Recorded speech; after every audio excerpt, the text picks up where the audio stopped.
நான் தவறாக ஃபோட்டோஸ் போடுவேன், வீடியோ அப்போ வீடியோ கிடையாது, ஃபோட்டோஸ் போடுவேன், நான் எழுதுவேன்னு சொல்லி பிளாக்மெயில்.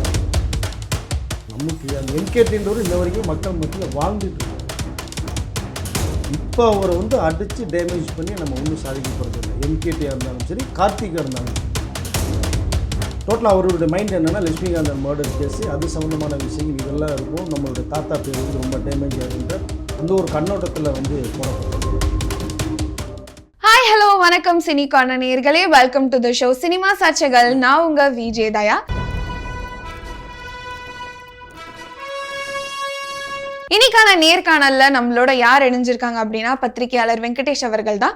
காந்தா உண்மை சம்பவமா இல்லையா என்ன, அதை பத்தி பல விஷயங்கள் தான் பேச போறோம். வாங்க அவரை சந்திக்கலாம். வணக்கம் சார், எப்படி இருக்கீங்க? வணக்கம், நல்லா இருக்கும். ஸோ காந்தா படம் எப்படி இருக்கு, அதுக்கப்புறம் எவ்வளோ வசூல் பெற்றிருக்கு? காந்தா படம் நல்ல படம். அதாவது நிறைய பேருக்கு வந்து பழைய விஷயங்கள் வந்து தெரியாமல் நிறைய பேருக்கு இருக்குது. இது வந்து தெரிஞ்சுக்கிறதுக்கான ஒரு அரிய வாய்ப்பாக தான் நினைக்கிறேன். கிட்டத்தட்ட வந்து 30 crores மேலே இது வரைக்கும் கலெக்ஷனில் போயிட்டுருக்கு. ஸோ நல்ல ரிசல்ட் வந்திருக்கு. ஏன்னா இந்த மாதிரி ஸ்கிரிப்டெல்லாம் பண்ணுறதுக்கு முதல்ல வந்து ஒரு ஹீரோக்கு ஒரு தைரியம் வேணும். நம்ம தமிழில் வாழ்ந்த ஒரு மிகப்பெரிய ஃபஸ்ட்டு சூப்பர் ஸ்டார் ஒரு மேட்ரு எடுத்து ஒரு மலையாள ஹீரோ பண்ணுறாங்கும் போது அங்கே தான் எனக்கு கொஞ்சம் வருத்தமாக இருக்குது. ஏன் தமிழ் ஹீரோஸ்க்கு அந்த தாட்ஸ் வரல? ஸோ எனக்கு அதுதான் மிகப்பெரிய ஒரு கேள்விக்குறியாகவே இருக்குது. அவங்க ஓன் ப்ரொடக்ஷனில் அவங்க ஹீரோவை எடுத்து நம்ம ஹீரோ பண்ணிகிட்ருக்காங்க. பட் ஒரு பக்கம் அதை பாராட்ட வேண்டிய விஷயம். ஏதோ ஒரு வகையில் நம்மளுடைய லெஜெண்ட்ஸ், தமிழ் திரைத்துறையுடைய ஃபஸ்ட்டு முன்னோடி. ஸோ அவருடைய ஒரு ஸ்கிரிப்ட் எடுத்து பண்ணுறதுக்கு வந்து உண்மையிலேயே அந்த ஒரு தைரியத்தை நம்ம பாராட்டலாம். படம் பிரமாதமாக இருக்குது. நிறைய அதாவது நம்ம துல்கர்லாம் பார்த்திங்கன்னா அந்த கேரக்டர் மனுஷன் வாழ்ந்துருக்கு. ஏன்னா ஒரு ஹீரோ ஒரு ஃபிலிம் எடுக்கிறோம், அந்த ஃபிலிம்குள்ளே ஒரு ஃபிலிம் அப்படிங்கும் போது அந்த கேரக்டரை வந்து ட்ராவல் பண்ணுறது ரொம்ப ரொம்ப சிரமம். அது ஒரு விண்டேஜ் மேட் எடுத்துக்கிட்டு, ஏன்னா அந்த ஒரு நேட்டிவிட்டி ஒன்று இருக்குது, பழைய நேட்டிவிட்டி இருக்குது. அந்த ஹேர் ஸ்டைல், காஸ்டியூம், மேக்கப், அந்த ஓல்டு மெட்டீரியல்ஸு, செட்ஸு, இதெல்லாம் நிறைய விஷயங்கள் இருக்குது. ஆர்ட் டைரக்டர்லாம் மனுஷன் பின்னிருக்கார் பல இதெல்லாம் போட்டு பிரமாதமாக. ரெண்டாவது பார்த்திங்கன்னா சமுத்திரக்கனியுடைய ஒரு கேரக்டர். ஸோ டைரக்டராக வர்றதெல்லாம் பார்த்திங்கன்னா அப்போ இருந்த ஒரு டைரக்டர் ஸ்ரீராம் நாயுடு அப்படின்னு பஷீராஜ் எல்லாம் எம்ஜிஆர் ஹீரோ ஆகணும் மலைக்கல்லன் படத்தில். அப்படிப்பட்ட ஒரு டைரக்டருடைய அந்த ஒரு மேக்கிங் இதெல்லாம் ரெண்டு பேருமே போட்டு நீ ஒரு சீன் கிராஸ் பண்ண, நான் ஒரு சீன் கிராஸ் பண்ணுற அளவுக்கு பண்ணியிருக்காங்க. பட் அந்த படம் நல்ல ரிசல்ட் வந்திருக்கு. மக்களால் வந்து இந்த ஒரு படத்தை நான் பார்க்க முடிஞ்சுன்னு சொல்லி அவங்களுடைய ரிவ்யூ நல்லா வந்துட்டுருக்கு. ஓகே, ஆனால் காந்தாவே வந்து தெலுங்கு படம் தானே, நீங்கள் வந்து மலையாளம் ஹீரோ நடிக்கிறதா வந்து சொல்கிறீங்க, ஆனால் தெலுங்கு டைரக்டர் தானே எடுத்தாங்க.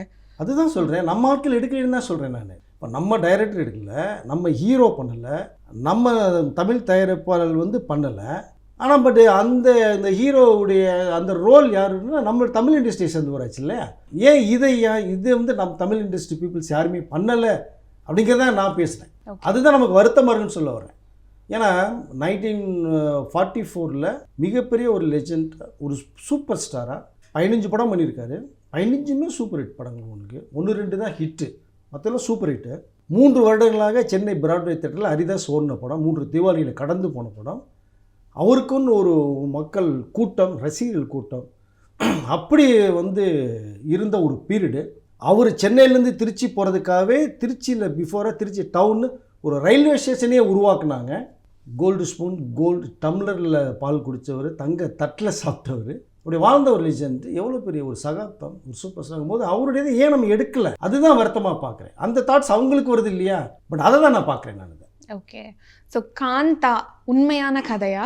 உண்மை சம்பவத்தின் அடிப்படையில் அந்த சினிமாட்டிக் ஒரு ஸ்க்ரீன் ப்ளே பண்ணியிருக்காங்க. பட் நீங்கள் ஃபுல்லாக எடுக்க முடியாது. ஃபுல்லாக எப்போவுமே வந்து ஒரு பயோபிக் பண்ணும்போது வந்து சில விஷயங்கள், அதுதான் ரஜினி சார் என்ன சொன்னோன்னா, சுயசரிதம் நம்ம எழுதும் போது உண்மையில் மட்டும்தான் சொல்ல முடியும். அதுதான் பயோபிக் இல்லையா?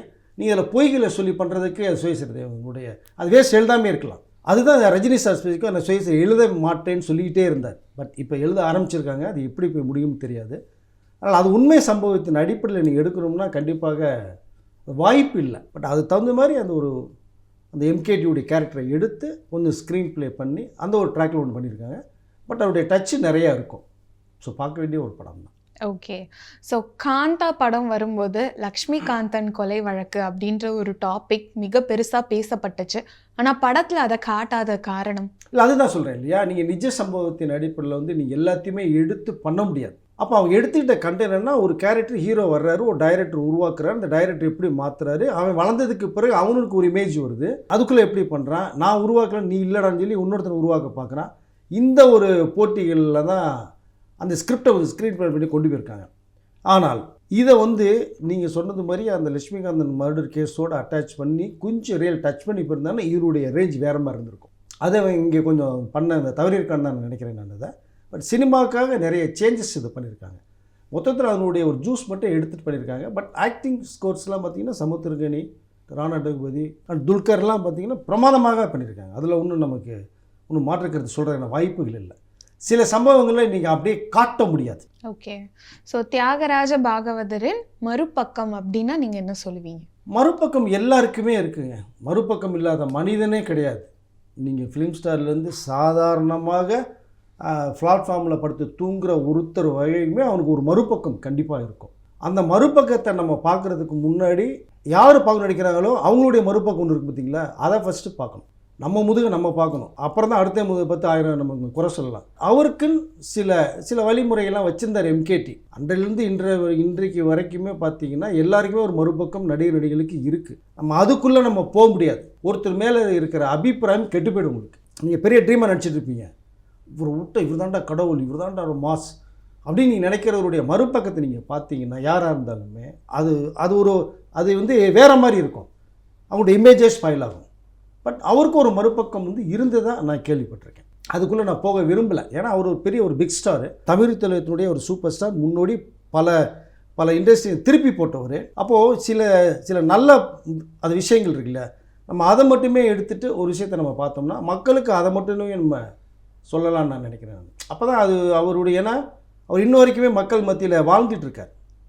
லட்சுமிகாந்த் கொலை வழக்கில் வந்து அவர் பேரை யூஸ் பண்ணி கூலிப்படையில் வச்சாங்க. 2500 ரூபா கொடுத்தாரு. அவரும் NS கிருஷ்ணனும் அந்த அப்ரூவராக மாறி சொன்னதன் விளைவாக தான் காவல்துறை வந்து கைது பண்ணி 27 மாதங்கள் சிறையில் அனுப்புகிறாங்க. அதை வந்து அவர் உண்மையிலேயே பண்ணியிருந்தாருன்னா வெளில வரும்போது ஜாலியாக வந்திருக்கலாம். அவர் அந்த லட்சுமிகாந்தன் யார், ஸோ அவர் யாருங்க வந்து பார்க்கும்போது தான் அவர் ஒரு மஞ்சள் பத்திரிக்கை நடத்திட்டு இருந்தவர். பல தொழிலதிபர்களை நடிகர்களை மிரட்டி நான் தவறாக ஃபோட்டோஸ் போடுவேன், வீடியோ கிடையாது, ஃபோட்டோஸ் போடுவேன், நான் எழுதுவேன்னு சொல்லி பிளாக்மெயில் பண்ணார். அதில் பாதிக்கப்பட்ட ஒருத்தர் தான் அவரை மர்டர் பண்ணுறார். பட் திரையுலகத்தை சம்மந்தப்பட்டவர்கள் தான் எல்லா பேருமே. அப்போ இவர்களையும் ரொம்ப டேமேஜ் பண்ணுறார். எம்கேடியும் NS கிருஷ்ணனையும் டேமேஜ் பண்ணும்போது தான் பேசப்படும் போது இவர்கள் பேர் அடிப்படுது. அதன் விளைவாக போகிறாங்க. அப்போ லட்சுமிகாந்தன் பண்ணுறதுக்கு நியாயமா அப்படின்னா இல்லை. அவர் தவறுதலாக ஒருத்தர் தூண்டுறது மாதிரி தானே போகுது. அப்போனால ஒவ்வொருத்தருக்குமே ஒரு மறுபக்கம் இருக்கும், பல விஷயங்கள் அடங்கியிருக்கும். நமக்கு அந்த எம்கேடின்றவர் இன்ன வரைக்குமே மக்கள் மத்தியில் வாழ்ந்துட்டு இருக்கார். அதை ஒரு டேமேஜ் பண்ண வேணாம்னு நான் நினைக்கிறேன். ஓகே, ஆனால் கதையில் வந்து கல்யாணம் ஆகியும் வந்து ஒரு நடிகை மேலே இவர் காதல் கொண்டாரு அப்படின்ற மாதிரி காமிச்சிருப்பாங்க. ஸோ நடிப்பு சக்கரவர்த்தியின் லீலைகள் அப்படின்ற மாதிரிலாம் இப்போ அந்த படத்தை பார்த்துட்டு சொல்லிட்டு இருக்காங்க. அதை பற்றி உங்களோட கருத்து? இல்லை, அதுதான் அவர் பாடினார். மன்மதி லீலையை உண்டோன்னு ஒரு பாட்டு பண்ணார், பரபரப்பாக பேசப்பட்டுச்சு. அந்த படம் சூப்பர் டூப்பர் ஹிட் ஆச்சு. நிறைய பாடல்கள் அதில் வந்து நிறைய விஷயங்களை சொல்லியிருக்காரு. பட் அதுதான் சொன்னேன் இல்லையா, இப்போ தான் சொன்னேன் இல்லையா, மறுபக்கங்கிறது வந்து எல்லாருக்குமே ஒன்று இருக்கும். அதனால் அவருக்கும் சில பக்கங்கள் உண்டு. அந்த பக்கத்துக்குள்ளே போக நான் விரும்பலை. ஏன்னா திரும்ப சொல்லணும்னா அதுதான் மக்கள் மத்தியில் வந்து வாழ்ந்துட்டு இருக்கார் அவர். எம்கேடி தியாகராஜ பாகவதர் அவருடைய வாரிசுகள் இருக்காங்க. அப்படிங்கும்போது ஒரு பர்சனல்குள்ளே உள்ளே போய் அதை டச் பண்ணி இப்போ எடுத்து ஒன்றும் சாதிக்க போகிறதில்ல. ஏன்னா இப்போ நடிகர் கார்த்திக் பற்றி இப்போ அடிச்சிட்ருக்காங்க, நிறைய பேர் அடிச்சிட்ருக்காங்க. அவர் சிவனேன்னு வந்து எல்லாம் முடிச்சு போய் என்னைக்குன்னு தெரியாமல் அவர் வீட்டில் அவர் பாட்டு இருந்துட்டுருக்கார். நீங்கள் அவர் விஷயங்கள் அன்றைக்கி அவர் பண்ணும்போது நீங்கள் பேசியிருந்தீங்கன்னா ஒரு நியாயமாக இருந்திருக்கும். அதை விட்டுட்டீங்க. இப்போ அவர் பாட்டு கிடக்கும் போது இப்போ போய் அடிச்சு என்ன பண்ண முடியும்? அவரே முடியாத சொல்லியிருக்கார். பட் அவருக்கு நல்ல பக்கங்கள் தெரியுமா உங்களுக்கு? கார்த்திக்ன்றது ஒரு பக்கா ஜென்டில்மேன், நல்ல கேரக்டர் தெரியுமா? அதையும் பேச மாட்டேங்கிறீங்க, அதையும் பார்க்க மாட்டேங்கிறீங்க. அதை வந்து இது நம்ம மூவி படத்துக்கு பண்ணும்போது கார்த்திக் 2 லட்ச ரூபா இல்லாமல் சார் 2 லட்ச ரூபா கொடுத்து விட்டார் அப்படின்னு சொல்கிறார். எதையுமே மறுபடியும் கேட்கலன்றாரு ராதாரவி. கார்த்திக் நான் கேட்கல, வேறதோட கேட்க போனேன், அதான் ஒரு கேள்விப்பட்டு அவர் மேனேஜர் இன்னும் கொடுத்து விட்டாருன்னா இதையும் பேச மாட்டேங்கிறீங்க. அது ஒன்று இருக்கு இல்லையா? அதனால் எல்லாருக்குமே ஒரு விஷயம் இருக்கும். அதை தவிர்த்துட்டு இன்னொரு பக்கம் பார்த்தா இவ்வளோ மக்களுக்கு பண்ணியிருக்காரா, இவ்வளோ செல்வா கூட வாழ்ந்துருக்காரா, அவர் பண்ண நல்ல விஷயங்கள் நிறையா இருக்குது இல்லையா? நம்ம அதை வேணால் ஃபோக்கஸ் பண்ணலாம். இப்போ அவரை வந்து அடித்து டேமேஜ் பண்ணி நம்ம ஒன்றும் சாதிக்க போகிறது இல்லை. எம்கேடியாக இருந்தாலும் சரி, கார்த்திகாக இருந்தாலும் சரி. ஸோ அதில் தான் நான் பார்க்க விரும்புகிறேன். ஓகே, ஸோ அப்போ எம்கேடியோட நல்ல விஷயங்கள் அவர் என்ன பண்ணியிருக்காருன்னா என்ன சொல்லுவீங்க? அவர் வந்து பிரிட்டிஷ் கவர்மெண்ட்டில் இருக்கும்போது பார்த்தீங்கன்னா அவரை வச்சு ஒரு ஸ்டேஜ் ட்ராமா போகணுன்னு ஆசைப்பட்றாங்க. அப்போ அவர் எம்கேடி வந்து நின்னா போதும், அவ்வளோ கூட்டம் சேரும். அவ்வளோ செலிப்ரேட் பண்ணுவாங்க. அவரை வந்து கிட்ட இருந்து பார்த்து தொட்டு பார்க்கறது ஆசைப்படுவாங்க. ஏன்னா அவ்வளோ ஒரு டோன், அவ்வளோ அழகு. அப்போ பிரிட்டிஷ் கவர்மெண்ட் வந்து இவரை வச்சு ஒரு ஸ்டேஜ் ட்ராமா ஒன்று போடணும்னு நினைக்கும் போது திருச்சியில் போடுறாங்க. கூட்டம் அவ்வளோ அலமோது, வசூல் பயங்கரமாக அல்லு. இந்த மாதிரி அதாவது கோடிகள்லாம் கிடையாது, ஆனால் பைசாக்கள் தான், அதுவே பெரிய வசூல். அப்போது அது ஹிட் ஆகும்போது பிரிட்டிஷ் கவர்மெண்ட் என்ன பண்ணுது அப்படின்னா 1 லட்ச ரூபா அவங்க வந்து எம்கேடி கொடுக்குறாங்க. நீங்கள் வந்து இவ்வளோ தூரம் பரபரப்பாக பண்ணி உங்களுக்கு இந்த மாஸ் உங்களுக்கு தெரியலன்னு சொல்கிறாங்க. 1 லட்ச ரூபா கொடுத்ததை போக திருச்சி பக்கத்தில் திருவெரும்பூர்னு ஒரு ஊர் ஒன்று இருக்குது, அந்த ஊரை எழுதி தர்றாங்க எம்கேடி பேரில். ஒரு ஊரே ரெண்டையுமே சந்தோஷமாக ஏற்றுக்கிட்டாரு. ஏற்றுட்டு திரும்பி என்ன பண்ணாருன்னா எனக்கு ஊரெல்லாம் வேணாம் சார், இந்த மக்கள் அந்த மக்கள் இருக்கிறது நீ கொடுத்துருன்னு சொல்லி கொடுத்தவங்கள்ட்ட திரும்பி கொடுத்துட்டார். அந்த 1 லட்ச ரூபா கொடுத்தாங்க இல்லையா, அதை நம்ம இந்திய அரசாங்கம் வந்து அப்போ பிரிட்டிஷ்காரர்களுக்கு எதிராக போராடிட்டு இருந்த சமயத்தில் அவர்களுக்கு வந்து நிதியுதவி பண்ணணும்னு சொல்லிட்டு நம்மளுடைய கவர்மெண்ட்டுக்கு அவர் கொடுத்தார். கவர்மெண்ட் நம்ம நிர்ணயிக்கல, சம்மந்தப்பட்டவர்களுக்கு அந்த 1 லட்ச ரூபாய் கொடுத்தார். இது மாதிரி நிறைய விஷயங்கள் எடுத்துக்கிட்டே போகலாம். நீங்கள் ஒரு கச்சேரி பண்ணும்போது வரக்கூடிய லாபத்துல எல்லாம் மக்களுக்கு செய்தார். என்எஸ் கிருஷ்ணன் அதே மாதிரி தான், 2 பேரும் ஒரே கேரக்டர்ஸ் தான். இவர் சம்பாதிக்கிறது பூரா என்எஸ் கிருஷ்ணன் இவருக்காக சொந்த வீடு இருந்துச்சு, அவர் சொந்த வீடு கூட வாடகை வீட்டில் இருந்தால் சொல்கிறாங்க. கடைசியில் சம்பாதிச்சதை பூராமே எல்லா மக்களுக்கு கொடுத்தார் என்எஸ் கிருஷ்ணன். பொண்டாட்டி பில் கூட சேர்த்து வைக்கல. அந்த காலத்தில் வாழ்ந்த மனிதர்கள் அப்படி வாழ்ந்துருக்காங்க. நிறைய விஷயங்கள் நம்ம வந்து எடுத்து சொல்லிகிட்டே போகலாம், நேரம் தான் பத்தாதுன்னு நினைக்கிறேன். ஓகே, கடைசியாக பார்த்தீங்கன்னா தியாகராஜ பாகவதர் அவங்களோட மகள் வழி பேரன் வந்து கேஸ் போட்டிருக்காங்க, இந்த படம் ரிலீஸ் ஆகக்கூடாது அப்படின்னு சொல்லிட்டு தவறான விஷயத்தை சித்தரிச்சிருக்காங்க. இதை பற்றி உங்களோட கருத்து, அந்த கேஸ் எந்த நிலுவையில் இருக்கு இப்போது? டோட்டலாக அவருடைய மைண்ட் என்னென்னா லட்சுமிகாந்தன் மர்டர் கேஸு, அது சம்மந்தமான விஷயங்கள் இதெல்லாம் இருக்கும். நம்மளுடைய தாத்தா பேர் வந்து ரொம்ப டேமேஜ் ஆகுன்ற அந்த ஒரு கண்ணோட்டத்தில் வந்து போடப்பட்டது இது. அப்புறம் சில விஷயங்களை கூப்பிட்டு பேசி இது வேறு மாதிரி பேட்டர்னில் அந்த ஒரு மேக்கிங் மட்டும்தான் பண்ணியிருக்கோன்னு எக்ஸ்ப்ளனேஷன் கொடுத்தாங்க. பட் அது போட்டதோட சரி, படம் பேன் பண்ண முடியாதுன்னு சில விஷயங்கள் அவங்களுக்குள்ளேயே பேசி ஒரு முடிவுக்கு வந்தது. அதனால தான் படமே 14th ரிலீஸ் ஆச்சு. அது ஒன்றும் இப்போ பெரிய விஷயமா இல்லை, அது சால்வ் ஆயிடுச்சு. ஸோ தியாகராஜ பாகவதர் அவங்கள பற்றி தெரியாத விஷயங்கள்லாம் நிறையா விஷயங்கள் நீங்கள் சொல்லியிருக்கீங்க. ஸோ அதுக்கும் உங்கள் நேரத்துக்கும் நன்றி. வணக்கம். மீண்டும் இன்னொரு சினிமா சாட்சிகள் எபிசோடில் உங்களை வந்து சந்திக்கும் வரை this is Vijay Daya signing off.